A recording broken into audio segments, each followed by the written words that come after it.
Well, welcome back to another coffee and a chat. I thought I'd take you guys along with me today. I've got a few things I got to do. So, I want to just kind of tell you a story from my childhood that is extremely memorable. I'll never forget it. And the reason I want to tell this story is because I think that this is kind of how life used to be. And I think it's a great example of the kind of mom I had, which was fantastic. So I must have been, I think my oldest brother was probably about 8. So I must have been like 4. I was very little. My little brother was probably 2. And so we didn't have a lot of money. Okay. When I was growing up, we did not have a lot of money. It was very, very rough, especially when we were really little. Now, I don't know that we kids really knew that. That just was how life was, and everything was fine. But, my dad, we lived in a tiny, tiny little town where at 4 years old, I could walk the whole town all by myself and be just fine, be safe. Everybody knew everybody. It was really cool. I love little towns. And so my dad was a school teacher in this town, and it was his first job after, for teaching school after he got out of college. So he'd been teaching there for a while by the time I came along, but because he was teaching before I was born. But anyway, he got paid for 9 months out of the year. It wasn't very much money at all, even by those days' standards. And then in the summers, he would usually work for one of the farmers in our church. He would work in his fields. He was a ryegrass farmer, and my dad would drive combine and do other things that needed to be done. My dad grew up on a farm, and he was very at home doing that. But it was hard work. Marvin, before he retired, he worked in farming. And, and so I love that. I think there was always something in me that kind of wanted to marry a farmer, and Marvin kind of fulfilled that in me too. But Marvin and I talk now about how thankful we are that we did finally hit a point where he retired earlier than we planned, because where he was working, they changed what they were doing, and they stopped farming and started doing something else. And so all the guys went to work on Monday, and we're told you'll pick up your last check on Friday, and we're done. And so when the time happened, we were just kind of stressed about it, and what were we going to do, because Marvin was right at retirement age, and and trying to get another job, and especially if it wasn't going to be in farming, was going to be a challenge. But God worked it out, and he was able to just go ahead and retire then. And we were so grateful. We're so grateful now that God worked that out in that way. Excuse me. And that's what we ended up doing, because it is long hours, especially in the summer during harvest. It is hard work, and it was really taking a toll on him at that point. So, and I just, you're just coming along on Angie's story time today, because I'm just kind of reflecting, because when my dad came home out of the fields, he was just the color of dirt, because he was covered in it, and he was wore out and tired, but he was so happy to be home and be with us. And he didn't come home grumpy, but exhausted, yes. And I don't know how he didn't come home grumpy. I don't know how he held that together, probably because he was just an amazing dad. So, not to say my dad never got grumpy, because he did, but he didn't come home out of those fields in that exhaustion. And especially after a bad day, when, things were breaking down and not working right, and it hadn't gone like he thought, he came home with a very loving, grateful attitude. So anyway, so we didn't have a lot of money, is the point. If my dad didn't work in the fields in the summer, where I think he might have made a little more money helping the farmer than he maybe even made teaching school. I don't know, but my dad was an awesome school teacher, and that was definitely what he was supposed to do. But we couldn't have made it if he didn't work in the fields. So it was a summer, and we used to Marvin and I were talking about, it was a very common thing that Marvin and I grew up in two different cultures on two different sides of the United States, and yet there are certain things we just really have in common from our childhoods. And one of them was flying kites. That was like a big deal. And so I think we used to be able to buy just those regular diamond-shaped cheapo kites for like a dime. A lot of things used to cost a dime. It's amazing. There even used to be a 10-cent store that we used to go to, and everything was a dime in the whole store, and they sold stuff for your kitchen and all kinds of things. So yeah, it's a different world now, guys. So you younger ones, you just don't know. So anyway, they had on this particular year, now where we went to get our kites was the local hardware store. Our local hardware store was kind of like the general store in our little town. Yes, I lived with my grandson. We go, did they even have kites when you were? Yeah, they did. But we would go when the kites would come in early summer. We would go and check them out. Well, this one year when my brother was like I say 8 and I was like 4, they had a box kite. Now, we'd never seen such a thing in our lives before, but it costs more than a dime. It cost like probably 50 cents or something. Anyhow, whatever it was, we did not have the money to buy that kite. But my older brother, he really wanted that kite. And so my mom was like, I bet we could make that kite.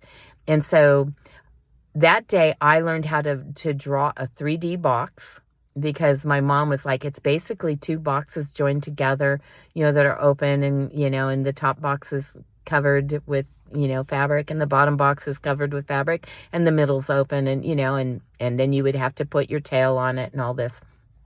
So she was helping my brother sketch out what this kite looked like. And she said, now I have some, like some thin strips of balsam wood at home from something else I was doing, and you could have those to build the frame of the kite. I'll get one of the old bed sheets, and we'll cut that up to, to put the fabric on it and make the tail. Because that's usually what we did, was she would contribute an old sheet that, to our kites, and that's how we'd make our tails and stuff. Because a tail, if you don't know, you have to have a long piece of fabric, skinny fabric, hanging off the bottom of your kite. Or at least we had to. I don't know what kites are like now, in order to get it to fly and to kind of weight down the bottom so it would catch the wind right. And so anyway, so she sketched it out. We went home, and he got one of his friends. I'm sure it was Peanut. This kid named, and his name really was Peanut. His last name was Nut and his first name was P. That's what his parents named him. And so he was Peanut. And he was one of the only friends my brother had. And so they worked for like 2 weeks making this kite. And the day came, and I used to go out there and want to, I told Marvin it was one of those odd things, because I wanted to be part of making that kite, and they did not want me anywhere near it, and he'd be yelling, Mom, she's out here again, And that was one of the few times in my life during the summer when the weather was nice that my mom was saying, Angie, get in this house. Because she usually was telling us, get out of the house, go outside and play.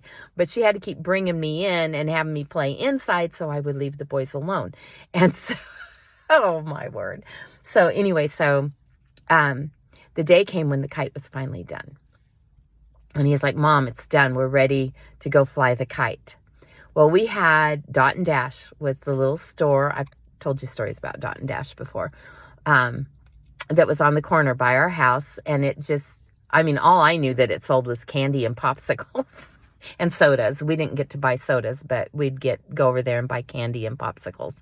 And I'm sure they sold other things too, but that's all we knew that was in that store, a little convenience store, mom and pop thing on the corner.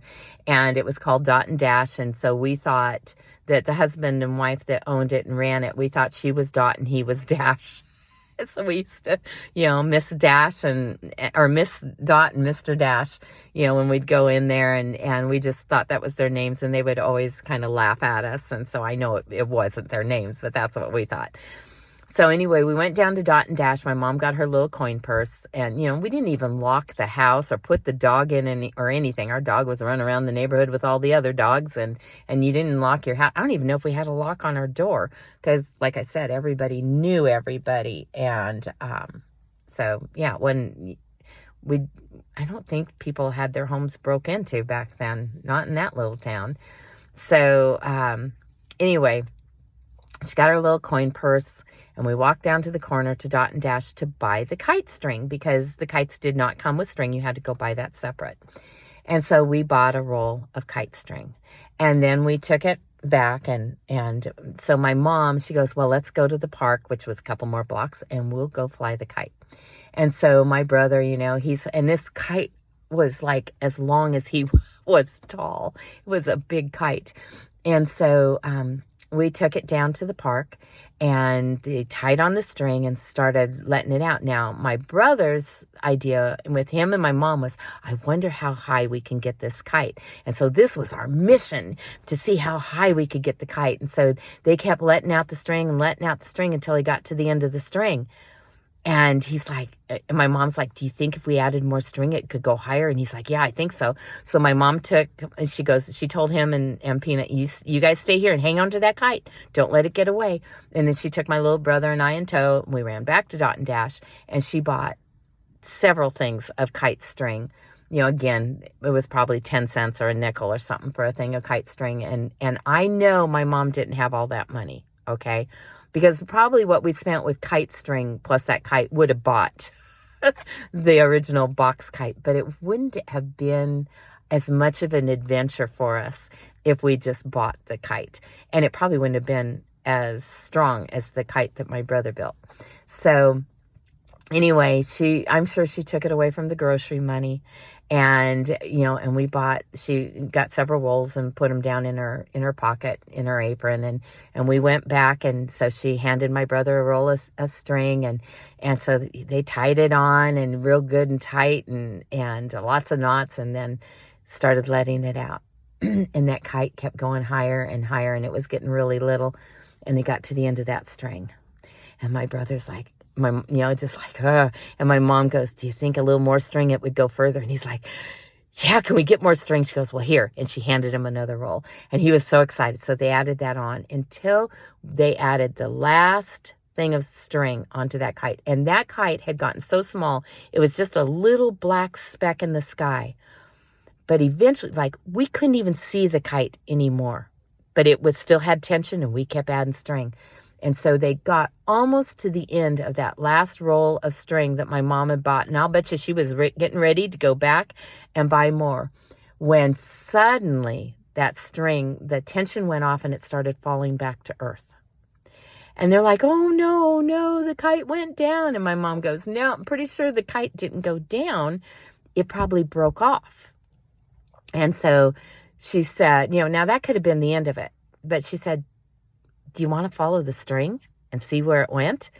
And we're like, can we? And, and she goes, yeah, let's do it. And so we're into it. So we start, rolling up string as we go. My brother was rolling it up, and when everything was said and done, we had this huge roll of string, which probably wasn't really as big as it was in my memory. Cause like I said, I was 4 years old, and I thought the thing was,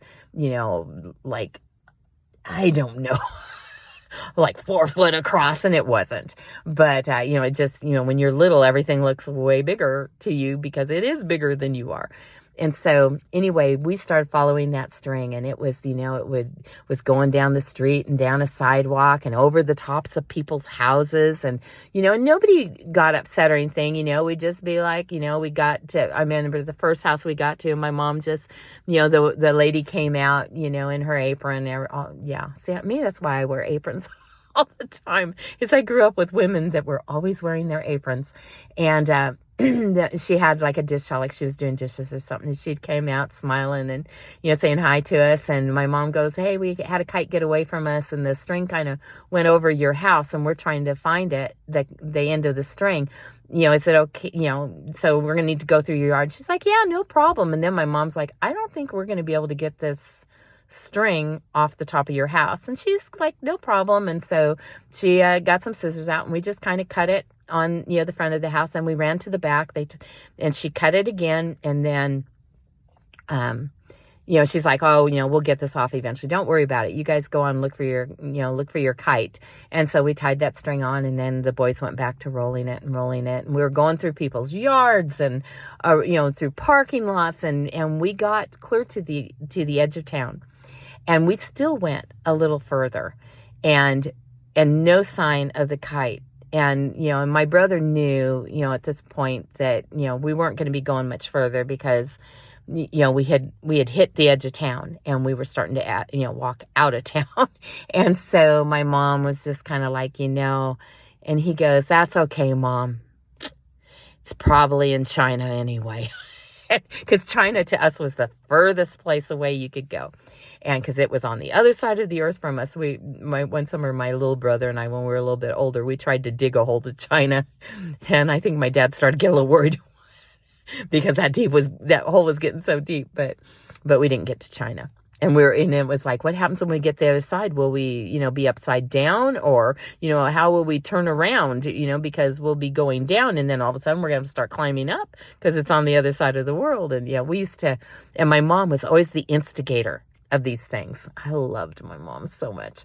So anyway, we finally, cut the string and just called it quits, because my mom was like, there's no way we got to head back at this point, because, your brother and sister, they're little, and I don't know if they're going to be able to walk all the way, and I can't carry both of them, and you can't carry them. And so anyway, my brother's like, it's okay.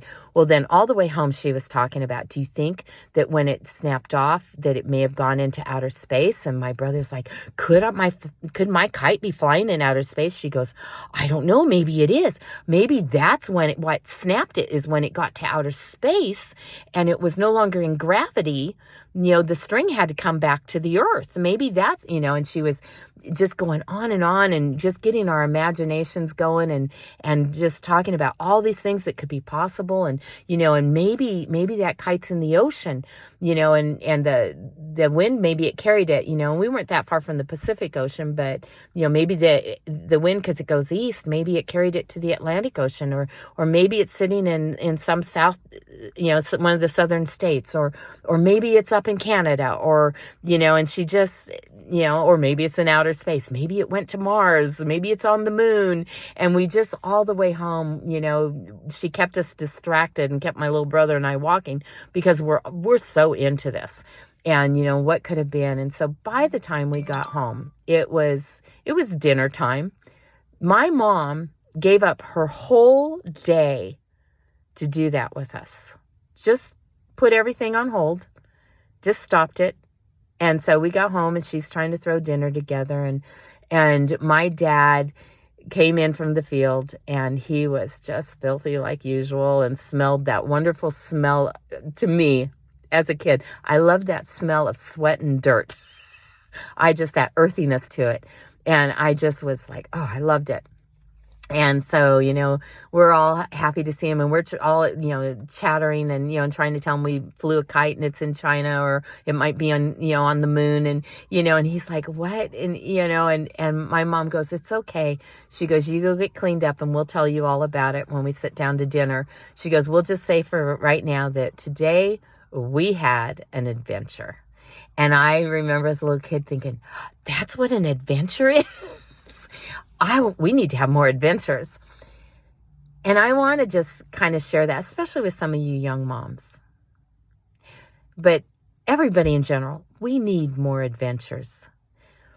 The world did not come to an end that day because my mom didn't do the dishes or finish the laundry. It did not come to an end because, the floor didn't get swept or mopped, or life went on. And I know that we really live in a time when both parents are usually working in the home because we're just struggling to try and make ends even come close to meeting. I know that. But I also know that because I've got kids, and my kids are parents, and my kids that have little kids still, younger kids that are still in school, because some of my kids, their kids are full-grown adults and have families of their own. So I'm a great grandma. But the one, my son still has small kids and stuff. And his wife, he works very hard, and she stays with their kids, which is such a blessing. But I know that, like, they've got them in all these different sports and stuff, and sometimes we focus so much on stuff like that, and running them here and running them there, and getting them involved in all these things, and buying them, the latest video games, or getting them an iPhone or whatever. We put so much importance on so many things that really aren't very important and don't really matter. Not when they're in their 60s. That won't matter. But if you took the day to just have a spontaneous adventure with them, that will matter. They will remember it. And you will be investing in your kids in a whole nother way. Even just a husband and a wife. Marv and I, here we are old, but sometimes we just stop everything. We drop everything for the day. And we go ahead and we have an adventure. We drive, to go see some other town, or to go to an auction and, and watch. We haven't done that in a long time because we can't even afford the gas to go to the auction now. But we used to drive up, to where they would be auctioning off the farming equipment, and just hang out and watch them, and be auctioning it off, because we both love farming and seeing all the old equipment that would show up there, and we just have fun, and let's not get so overwhelmed with life, the pressures of it. One of my daughters last night, she makes good money. She, if her family needs something, she can pretty much just go get it. Well, that's changing now. They had gone to a discount grocery store and evidently had a hard time being able to afford to get in the groceries they needed. And she's like, if I'm struggling, I know other people are struggling too.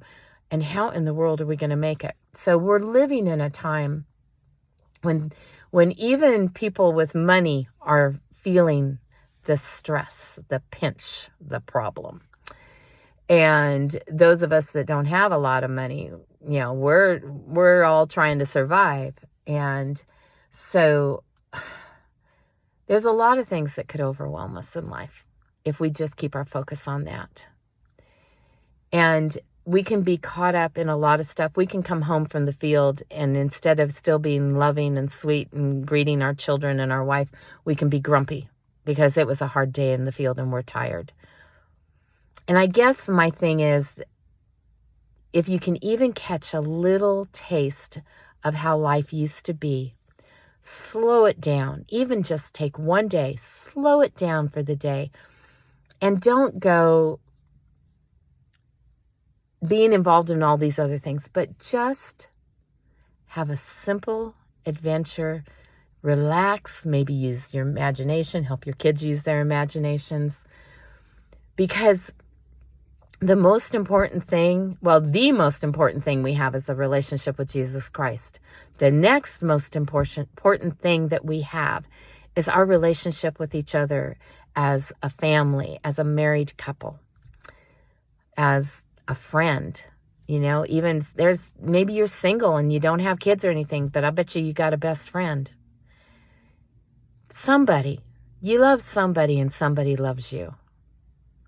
Go have an adventure with them. All the way up to my parents being elderly, even my dad with dementia still was looking for an adventure, that sometimes you just kind of need to go for a drive. And that was another thing my dad used to do, is we'd get in the car. Gas didn't cost a lot back then. And so we'd take turns, he'd start with the oldest, then the middle, which was me, and then the youngest. And my mom sometimes would play too. And we would, every time we came to a place where you needed to take a turn, the next person would say to turn right, turn left, or go straight. And we would just see where we'd end up. And sometimes we ended up places we didn't even know where we'd come to a dead end. And we'd have to turn around and start again. But we loved that as kids, not trying to get to a destination, but just have an adventure and see what we find. I know one time we ended up in the mountains, and we ended up at this place called Soda Springs. And it's a natural spring that comes out of the ground, but it's soda water, which doesn't really taste the best, but people would go up there and you could put it in jugs. I don't even know what, if that's even around anymore. Probably don't let you do it. But people would take jugs up there. And well, we hadn't planned to end up there. We just kind of ended up there. And so my dad, we got out, we, found us a little, something we could drink out of, and we all tasted the soda water and spit it out because it was so nasty, and then talked about what it was and read all the little plaques that explained it and why people gathered it and what they used it for and everything. So maybe it's just me being nostalgic. I don't think so, though, because Marvin and I were talking about this yesterday, and I'm like, I need to put this on a video because people don't know how to just stop and have an adventure, and we all need an adventure, especially now when things are so stressful. It really kind of helps you relax and unwind and just laugh and have fun for the day. So, all right, that's my challenge to you. I love you guys, and I hope you are doing well. Yes, right now we're sitting in some very unsettled times, and a lot of things. I know Marvin and I are sitting with a few things on our horizon, and we're not too sure which way it's going to go, because it could be really, really good, or it could be really, really bad. And I'm believing that God's saying it's going to be really, really good. I really do feel that's what he's saying, but it's still, until everything's said and done, and, and it's not going to be easy, because there is definitely, our life is being disrupted, whether we want it to be or not.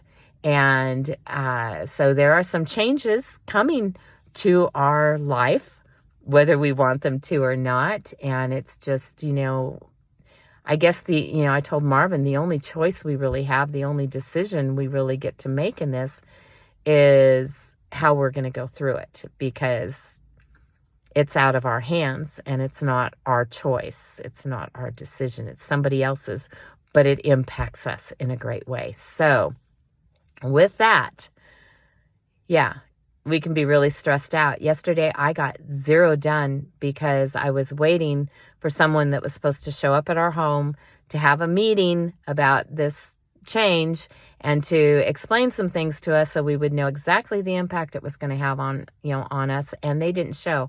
And I just, I didn't get anything done. It just kind of immobilized me. And I told Marvin last night when we went to bed, I can't let things do that to me. I've got to be able to push beyond it and really just keep my faith in God where it needs to be, and not let the stresses of life shut me down, because this is nothing compared to what's coming. I know that. And it's going to be okay. It's going to be okay. God's got us, and he's got a plan. And right now, what looks like in some ways kind of devastating to us, because it's never fun to have somebody else take control of a certain part of your life, any part of your life, and you not get a say in it. And now, this is just how it's going to be. That's never fun. So, but those kinds of things I believe are going to be happening more and more. And it's not just us this is happening to. It's happening to a lot of people. So that's okay. My faith is in Jesus Christ, not in man. And I need to remember that and put my faith in him. I can relax and trust him. I still got to do what I've got to do and understand what, how things are going to affect me and changes that have to be made or whatever. But it's going to be okay. And I believe that the initial, when we got the letter explaining this to us, it was like devastating to Marvin and I, like, no, and there's nothing we can do to stop it. And are you kidding me? And it's, and everything's happening really fast, and we have no time to think about it and process it. And when you're older, you really need a little more time to process things. So here we sit, and I know there's more things that are going to come in life because of the state of this world.